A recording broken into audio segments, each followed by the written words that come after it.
એક દિવસ એક નાનકડી છોકરી મંદિરમાં ભગવાનના દર્શન કરવા માટે મોટી લાઈનમાં ઊભેલી હતી. તડકો ઘણો હતો અને ગરમી પણ ઘણી હતી. ત્યારે પૂજારી છોકરી પાસે આવ્યો.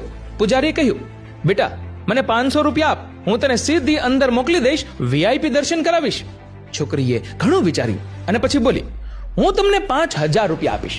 તમે તમારા ભગવાનને કહો કે મને બહાર આવીને દર્શન આપી જાય. પૂજારી ગુસ્સે થયો અને બોલ્યો, તું પાગલ છે કે શું? ભગવાન એમ બહાર ન આવે. છોકરી ફરીથી બોલી, તો હું તમને 50000 રૂપિયા આપીશ. તમે તમારા ભગવાનને કહેજો કે મને મારા ઘરે આવીને દર્શન આપી જાય. પૂજારી ભડક્યો અને બોલ્યો, તારામાં બુદ્ધિ છે કે નહીં? આવું બોલતા શરમ ના આવે? છોકરીએ કહ્યું, હું એ જ તો કહું છું તમને, ભગવાન ભક્તિના ભૂખ્યા છે, પૈસાના નહીં. આ વીઆઈપી ના વેપાર કરવાનું બંધ કરો અને તમે આ વિડીયો શેર કરજો. એક દિવસ એક નાનકડી છોકરી મંદિરમાં ભગવાનના દર્શન કરવા માટે મોટી લાઈનમાં ઊભેલી હતી.